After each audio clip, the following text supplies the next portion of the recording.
वही है कि जिसको जो अपना अपना बना लिए, यहाँ ग्रुप हो गया, फिल्म नहीं बन रहा, ग्रुप बन गया जी। ग्रुप बहुत बहुत धन्यवाद आपका कि आप ज़्यादा टाइम नहीं लगे। हम इस समय आप नीलकंठ ऑडियो रिकॉर्डिंग स्टूडियो में है, पांडेपुर न्यू कॉलोनी में। ये राकेश मेरा जानू जी जो प्रबंधक हैं स्टूडियो को, उनके बारे में क्या करना चाहते हैं आप? यहाँ पर गति इसके पहले कितने बार आप आ चुके हैं यहाँ पर, ये जानना चाहेंगे? 15-20 बार आ चुके हैं यहाँ डबिंग करने आता हूँ। क्या क्वालिटियाँ आपने देखा नीलकंठ स्टूडियो में?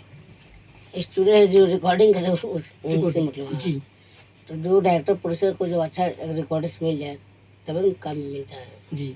राकेश मेरा जानू का नाम बहुत मैं सुना हूँ, हर जिले में हर हर ट्रस्ट में सुना हूँ कि उनका नाम बहुत ये है। तो उनके बारे में क्या कहना चाहते हैं? वह उन्होंने इतना अच्छा काम करते हैं, लोगों के बीच में जो दिल में छाए हुए हैं। तो आपके भी दिल में तो जगह बनाए होंगे कहीं ना कहीं, तो क्या कहना चाहेंगे आप? अब यही कहना राकेश मेरा से गाना गाते हैं, हमको गाना में बुलाए, एल्बम में बुलाए, जी एल्बम में काम दे। जी, मतलब आपका कहना है आप आप तब जी पूरा हक के साथ बोल रहा हूँ। जी